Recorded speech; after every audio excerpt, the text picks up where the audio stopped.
এই যে বড় ভাই, আপনি তো সলিউশন দিলেন না আমার, আমি কি পুলিশের সাহায্য নিব? আমার না না, আমার বেলা অন্যরকম ভাই। আমি যদি এই যে টাইম দেওয়া হয়েছে আমারে, যদি আমি এই টাইমে যদি আমি না পৌঁছি দুবাইতে, আমার ক্ষতিগ্রস্ত কে দেবে?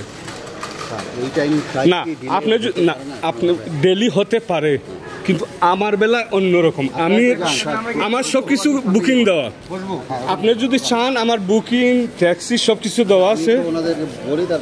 ঠিক আছে, ওকে ওকে, আমি ওয়েট করতেছি।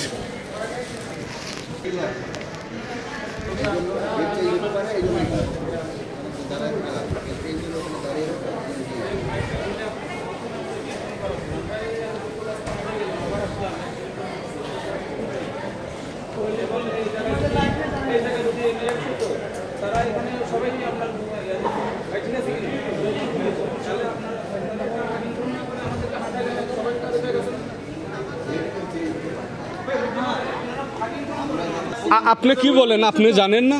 আপনি ওয়েস্ট বাংলার, আপনারা ধারণ করেন, আপনার সাথে কন্ট্যাক্ট থাকে না? অবশ্যই কন্ট্যাক্ট থাকে। কি বলেন আপনি? বুঝছি, আমি পুলিশের সাহায্য নিতে হবে। আমার বেলা অনেক সমস্যা হবে আমার।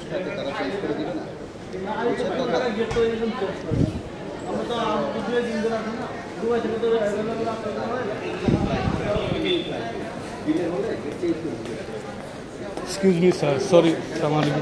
আমরা কি কোনো যদি ফ্লাইট যদি মিস্টেক হয় বা কোনো কিছু হয়, আমি এখন সব কিছু আমার হোটেল বুকিং দেওয়া, সব কিছু দেওয়া, এখন ফ্লাইট দেরি হচ্ছে, উনি কোনো সলিউশন দিতেছে না। এরকম কোনো সাহায্য আমি নিতে পারি পুলিশের মাধ্যমে? যদি ফ্লাইট যদি শিডিউল লেট হয়, তো বিমান কর্তৃপক্ষ ব্যবস্থা নেই। উনি এখনো জানে না, উনি এখনো জানেন। ওই যে অ্যাপসে কন্ট্রোল রুম আছে, ওখানে যেতে পারেন। অ্যাপসে ধন্যবাদ ভাইয়া। আমরা শোনেন, আমাদের ডিজাইন আছে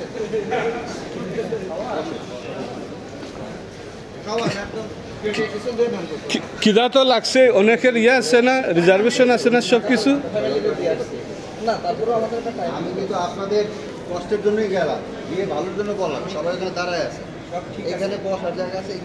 দেখেন স্যার, আমি আপনাকে আপনি কিন্তু আমাদের জন্য ভুল করে দিলেন। আপনি একটা সার্ভিসে বলাইতেছেন ইউএস বাংলা, আপনি ইউএস বাংলার কাছে আমার জন্য কিছু করেন না। গেট চেঞ্জ হবে, আমরা আপনাদের চেঞ্জ হওয়ার সম্ভাবনা বেশি, এই জন্য কিছু কঠিন। আমার খুব, আমি কিন্তু ভাই দেখেন, আমি কিন্তু অন্যরকম ভাবে। হ্যাঁ বলেন আমাকে। এই যে আমি বললাম আমার এই যে ট্যাক্সিটা আসবে, এখন চলে যাবে, এই টাকাটা আমার লস হলো না? আমার এখন আপনারা বলবেন, আপনারা বিমান থেকে আপনারা কি ইয়ে দেবেন না? আমি ভিডিও করতেছি না, এটা আমি ব্লগ বানাই, আমি ব্লগার। ভিডিও করতে